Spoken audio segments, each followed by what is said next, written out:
Boa noite, meus irmãos. Boa noite, minhas irmãs.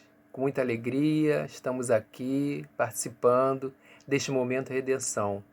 Eu me chamo Darcy Cardoso, sou da UMEN, União da Mocidade Espírita de Niterói. Nós hoje trazemos um tema que é o curador ferido. E para iniciar esse tema, nós vamos trazer a figura mitológica de Quiron. Quiron é um centauro. Centauro é aquela figura que tem da cintura para cima um corpo humano e da cintura para baixo é um animal, né, um cavalo. Então quando vejo essa figura, né, do centauro, eu acho muito simbólico para o momento que nós estamos vivendo do planeta de provas e expiações. Porque nós ainda não somos humanos, nós estamos construindo a nossa humanidade. Então esses centauros, eles trazem esta reflexão, né, como se fosse simbolicamente a representação da nossa vida, do nosso momento, que é ainda animal, mas partindo para a construção de um ser humano. Então Quiron era um centauro, mas era um centauro diferente. Quando a história do Quiron inicia, quando Saturno, que era casado com Reia, ele se encanta por uma ninfa, Liria, e parte para seduzir Liria, e consegue seduzir Liria depois de muitas tentativas. Mas ele, quando sai de casa para encontrar, né, quando ele deixa sua esposa, a deusa Reia, quando ele deixa ela para poder encontrar Liria, ele se transforma, ele faz uma metamorfose e se transforma no cavalo para nos chamar a atenção. E encontra Liria nessa forma, né, de um deus em forma de cavalo. Mas esses encontros acabou nascendo um Quiron, que era um centauro, ou seja, metade cavalo e metade humano. Quando Liria percebe que aquela criança nasceu daquela forma, ela rejeita aquele filho e pede aos deuses para que possam transformá-la em qualquer outra coisa que não seja uma ninfa. E eles transformam ela numa árvore. Então ela não cuida do filho, né? E ao mesmo tempo Saturno também não foge dessa responsabilidade, porque ele não quer assumir o seu filho na sua família, e aquele filho também era um centauro. E como ele era o Quiron era um semideus, ele tinha do deus a característica da imortalidade, ele não morria. Então ele, mesmo pequeno, bebê, ele não morre. Ele passa por todas as dificuldades, mas não morre. E ao longo de um certo tempo, ele é encontrado por Apolo, que começa a cuidar dele, começa a criar ele, né, como se fosse um filho. E ele, como tem a característica também mais humana do que animal, ele começa a receber educação de Apolo e consegue assimilar aquela educação, né? Então ele consegue aprender sobre arte, sobre o corpo humano, sobre saúde, né? E filosofia. Então ele começa a aprender muitas coisas com Apolo. E dentre essas coisas ele aprende também sobre a cura, né? Condição de curar, ele adquire essa condição de curar. E ele está assim muito bem, né? Vai crescendo e vai assumindo a responsabilidade de ser assim como um preceptor de outros deuses que passam por ele, vão sendo cuidados dele. Um desses deuses que ele tem a oportunidade de cuidar, de estabelecer um vínculo muito grande, uma amizade, é o deus Hércules, que também passa por aqueles 12 trabalhos para alcançar os desafios, né, que ele vence. E nesses desafios, Hércules mata. Um desses desafios era a Hidra de Lerna. e a hidra de Lerna, o sangue dela era muito venenoso. Então, ele, depois de matar a hidra de Lerna, ele banha a ponta das suas flechas no sangue da hidra de Lerna, fazendo com que suas flechas adquiram também essa qualidade de serem mortais. Então as flechadas de Hércules passam também a serem flechadas mortais. E aí chega uma hora, um momento, né, em que todos os centauros, o Quiron, ele passa a ser como se fosse um deus, um líder dos outros centauros que não apresentavam aquela capacidade tão grande, né, de conhecimento. Então ele passa a ter uma liderança natural entre os centauros. Mas chegado um tempo, tem uma festa de um casamento, e muitos deuses vão, e também vão os centauros, semideuses, e as figuras também, né, de mágicas, que não eram deuses, não eram divinos, mas eram mágicas, mas apresentavam então a mortalidade, e Quiron está entre esses, né, o semideus. E nesse momento os centauros começam a ficar muito altos de bebida e começam a fazer suas bagunças naturais, e há uma briga, né, entre alguns deuses e os centauros, né? E Quiron fica no meio, tentando apaziguar, mas recebe, sem querer, lógico, uma flechada do Hércules na sua parte animal, e fica ferido mortalmente, né? Ele fica com a ferida, é uma ferida mortal, só que ele, como sendo um deus, ele não morre. Ele fica com a ferida, mas ele não morre. Então ele passa a ser conhecido, porque quando ele passa a ter essa ferida e não morrer, ele percebe a dor do outro, percebe as dores, né, as feridas dos outros, com muito mais qualidade. Ele tem uma dimensão, ele percebe uma dimensão desconhecida para os outros da dor do outro. Então ele percebe o que a pessoa está sentindo, então ele consegue curar com muito mais autoridade, né, com muito mais eficiência, porque ele traz essa ferida no seu próprio corpo, né? Essa ferida que não deixa ele morrer, mas que também não cicatriza. É uma ferida de um semideus. Então ele passa a ser conhecido como o curador ferido, aquela figura que cura, mas que tem uma ferida, né?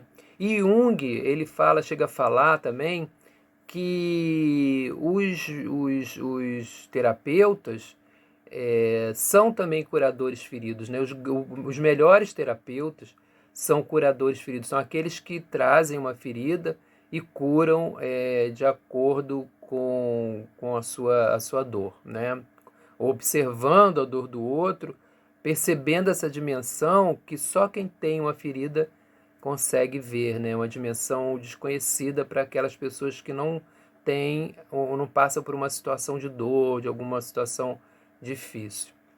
E nós vamos ver, né, que todos nós, então, é uma figura que eu acho muito interessante, porque todos nós somos curadores feridos, deveríamos ser, né, curadores feridos. Nós deveríamos olhar para dentro de nós, ver qual é a nossa ferida, né, qual é a ferida que nos trouxe essa encarnação.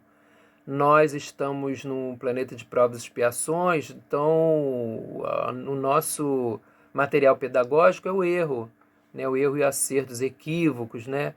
Então nós trazemos com certeza de outras encarnações muitas feridas, muitas dificuldades, e nós deveríamos, né, então procurar nos conhecer para saber que ferida é essa que está aqui, que queixa, de que eu costumo me queixar, né? Quais são as minhas grandes queixas? Para, a partir dessa queixa, você encontrar outras pessoas que também passam por aquilo, às vezes muito mais profundamente do que você, né? Então você tem que partir para ajudar aquelas pessoas que estão passando por uma situação maior naquela circunstância, né, que você traz também, maior do que a sua dor, né? E para ajudar a gente nesse processo, né, para ajudar a gente a encontrar essa ferida em nós e buscar também outros feridos da mesma natureza, existem os nossos benfeitores. Eles também trazem umas feridas abertas, né? Claro que o trabalho dos benfeitores é muito maior do que isso, também tem outros trabalhos, mas nós podemos perceber que alguns desses benfeitores, eles trazem também as suas feridas. E a gente vai ver também que quando eles vão fazer o seu trabalho, eles vão procurar trabalhar a nossa dificuldade nas feridas onde eles foram machucados, né? Então, por exemplo, nós vamos trazer aqui a figura do Emmanuel. Então, nós sabemos que o Emmanuel é um espírito que guiou o Chico Xavier, né? O Francisco Cândido Xavier, aquele médium mineiro, e ele trouxe, né, acompanhou a psicografia, a mediunidade do Francisco Cândido Xavier. Até um certo momento, ele se apresentava como um idoso. E de um momento para frente, ele começou a se apresentar como um senador romano. Mas qual foi o momento que ele passou a se apresentar como senador romano? Justamente o momento que ele se afasta, né, pede uma licença ao Chico para se afastar, não sei o período que foi, pode ter sido bem rápido, mas ele volta como ex-senador e volta trazendo e vai se transfigurando ao longo da psicografia do livro Há 2000 anos, que é um livro que conta a história de um senador, Públio Lentulus. Né? Então você vê como foi significativo para ele contar aquela história da sua encarnação, né? Na época de Jesus, na época da crucificação de Jesus. Então ele conta essa história e tem um momento nesse livro que é o encontro que ele tem com Jesus, com o Mestre.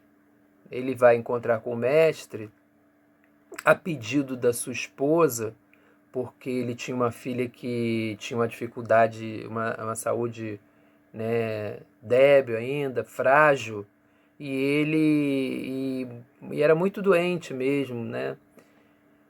E a esposa, procurando ajuda, não conseguiu e pediu a ele para ir procurar Jesus. Convenceu ele, né? Seduziu ele, convenceu ele a procurar Jesus, né? Influenciou ele para ir procurar Jesus. Apesar dele não acreditar que Jesus, ele não tinha a menor confiança que Jesus faria algum progresso, traria algum sucesso naquela tarefa que a esposa falava para ele fazer, né? Mas ele foi.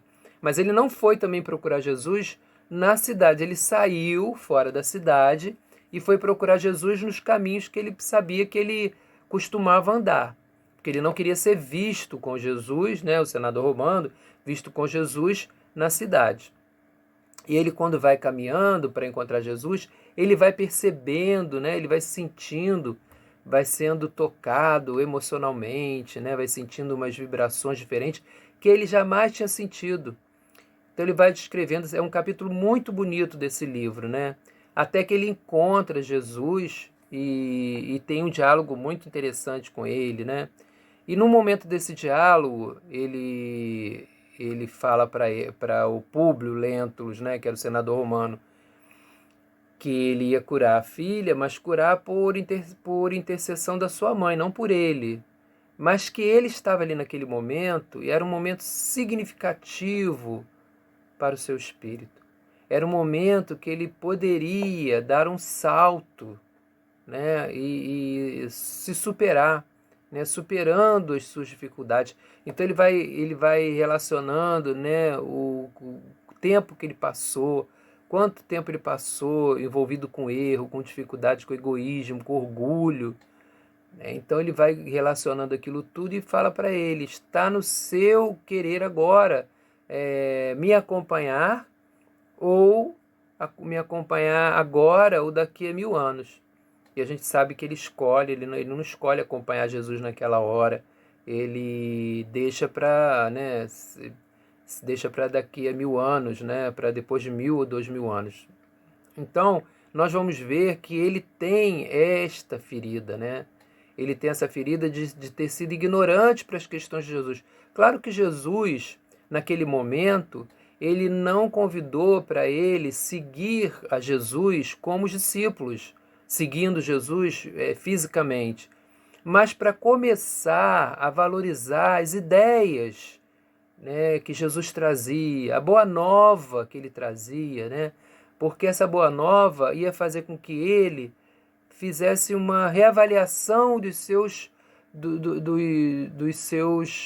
valores, fizesse uma reavaliação, rearrumando os seus valores e fazendo com que os valores emocionais, espirituais, né, ficassem cada vez mais à frente dos valores materiais, né, dos títulos, das coisas que ele estava preso até aquele momento, né? Só que ele, como nós vamos ler nesse livro, ele não faz esse movimento nessa hora. E nós também sabemos que Jesus, ele não convidava uma pessoa, ele não dava não fazia um convite, não lançava um desafio de superação, de conquista, se ele não percebesse naquele espírito uma maturidade para fazer aquilo, para se superar, né, lógico, né, mas uma superação que seria aceitável e que seria uma conquista, a pessoa se sentiria bem conquistando aquela superação, mas que estava no limite da pessoa, daquele espírito. Então ele deve ter visto no Públio, naquele momento, esta maturidade, né? Ele estava pronto para fazer aquela mudança de direção da que até então ele tinha seguido. Então ele viu isso em Públio e ele faz essa proposta, mas Públio não aceita. E nós acreditamos, né, eu penso sim, que foi uma grande ferida, né? Tanto é que ele assumiu essa imagem do Públio a partir desse momento, porque foi um momento muito significativo que ele trouxe para nós. E por que ele trouxe para a gente? Por que ele traz? Qual é uma das características do Emmanuel? Detalhar, trazer para a gente em detalhes, né? Detalhando cada passagem do Evangelho, né? Então ele vai ser aquele que vai estudar conosco o Evangelho de Jesus, né? Os Evangelhos, Mateus, Marcos, né? Atos dos Apóstolos, tudo ele vai trazendo detalhadamente nas páginas para a gente, como ele fala, né? Para que a gente possa transformar um conhecimento em ação, em atitude, possa ser um conhecimento que tenha mais valor prático do que só intelectual. Claro que é importante, né, a gente aprender sobre essas questões, ter se convencer daquilo intelectualmente, mas é muito mais importante e também faz parte, né, desse crescimento que você aplique na sua vida, que você faça mudanças na sua vida no sentido de aplicar aquele conhecimento, que senão fica no nível só da informação.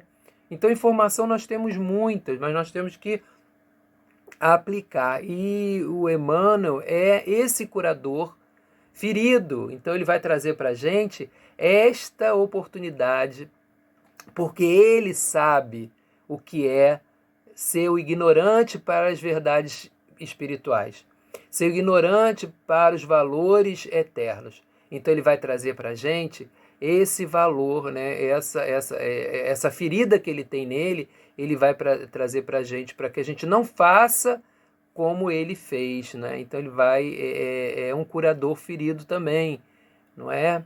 E o outro também que eu trago, que eu acho muito interessante, que também nós conhecemos no movimento espírita, né, é o André Luiz, que também veio pelo Francisco Cândido Xavier, mas ele já em outra área, né? nós conhecemos o primeiro livro que ele trouxe, né, que foi Nosso Lar, que vai descrever a experiência que ele teve no plano espiritual. Ele era um médico na Terra, não é? Ele era um médico e passou por uma experiência no umbral. E ele, no momento que ele estava no umbral, ele começa a perceber que ele não morreu, né? Ele começa a perceber que existe uma realidade metafísica, uma realidade espiritual, se dá conta disso e começa a refletir no seu comportamento religioso e passa muito tempo, né? E uma característica interessante é que no umbral os espíritos começam a falar que ele era um suicida. Começa a ter ele como suicida. Suicida ele não entende, porque ele lutou pela vida, ele era um médico, ele trabalhava, né? Então ele não entende por que aquilo, né? E ele chega no plano espiritual, ele é recolhido pelo Clarencio, e chega no plano espiritual também por intermédio, por intercessão de sua mãe. Ele chega em Nosso Lar, fica naquelas câmaras lá em tratamento, e quando ele melhora um pouco, né, que ele fica melhor, ele vai pedir, né, ele tem acesso a todos os setores as dependências lá da cidade, mas ele vai pedir a um benfeitor uma oportunidade de trabalhar. Só que quando ele vai pedir ao benfeitor uma oportunidade de trabalhar, é porque ele viu que havia necessidade da medicina. Ele achava que ele era um médico e que ele podia trabalhar com a medicina também, né? Então ele não tem assim muito claro esse desejo, né? Esse sonho, esse ideal, mas ele lá no fundo era o que ele queria. Só que ele, quando chega naquele ambiente fazer a entrevista com aquele que estava levando as pessoas ao trabalho, oferecendo trabalho para as pessoas, ele vai vendo as outras pessoas e vai percebendo, né, como que ele estava enganado, como que ele tinha se enganado, né, na sua vida, e ele é deixado por um dos últimos. E quando ele vai falar com aquele benfeitor, que ele tem uma outra senhora que está com ele, que ele sempre atende de dois em dois, a senhora começa a falar também que estava a reclamar, se queixar de muitas coisas, e ele vai vendo que ele não tinha a menor condição de pedir coisa alguma, ele tinha só que se oferecer para o trabalho, seja lá que trabalho fosse.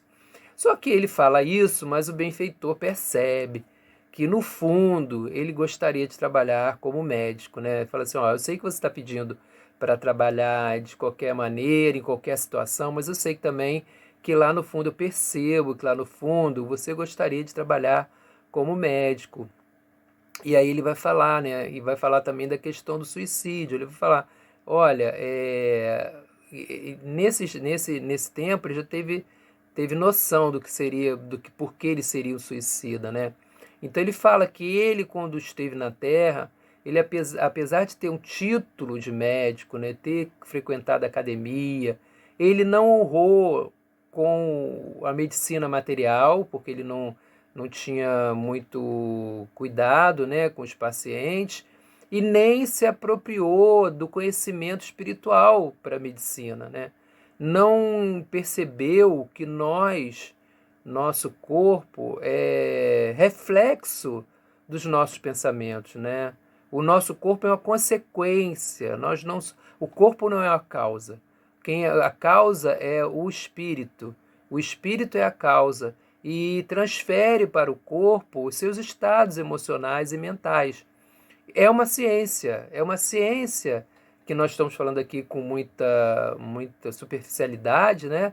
Mas é uma ciência, tem todas aquelas questões científicas para você lidar com esse conhecimento. E ele não tinha esse conhecimento, ele tinha só o conhecimento da ciência material e mesmo assim não tinha honrado os conhecimentos da ciência material, né? Não tinha dado valor ao seu estudo, né? Não tinha pensado quanto as pessoas lutavam para estudar e ele não teve nenhum problema em estudar. E, ao mesmo tempo, ele, apesar de ser um médico do corpo, ele trabalhou com a sua mente prejudicando as suas energias materiais, né? Então, ele, apesar de trabalhar com medicina do corpo, ele prejudicava o seu corpo com as suas energias do pensamento, né? Seus pensamentos. Então ele se irritava muitas vezes, ele também cometeu muitos deslizes, né? Muitos equívocos, e isso fez com que ele chegasse ao plano espiritual daquele jeito.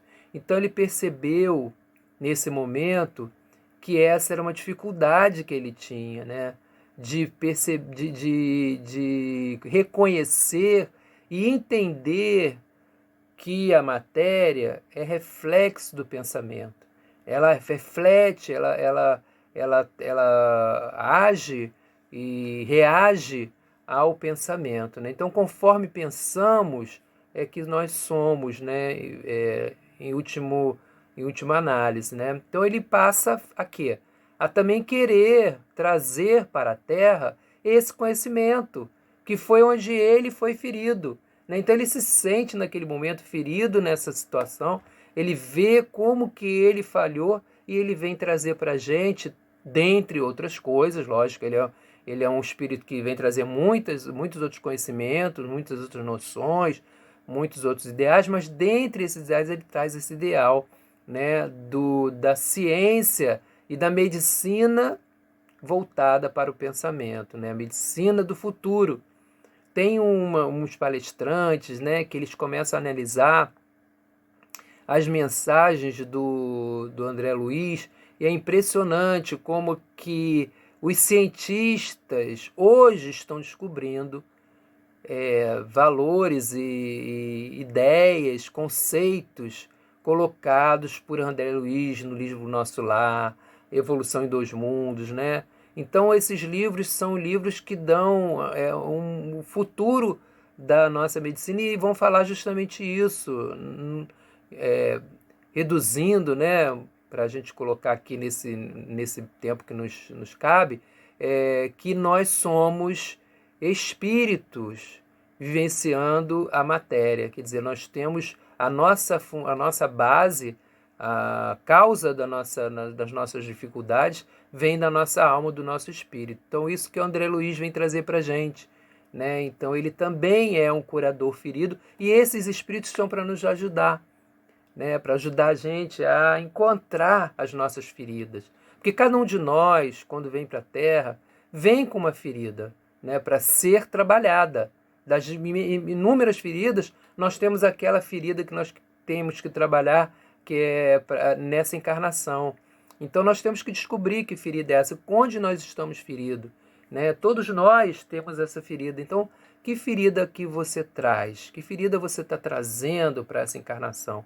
E na medida que você descobre essa ferida, você vai trabalhar para ajudar o outro que também está ferido e às vezes muito mais ferido naquilo do que você. Por exemplo, se você se sente sozinho, né? Você está passando pela dificuldade da solidão, você não encontra companheiros, né? Pessoas que troquem com você. Então você vai ajudar aquelas pessoas que estão mais passando por maiores solidões, né, do que a sua, né? Se você é uma pessoa que tem uma tristeza, você vai procurar pessoas também que são tristes.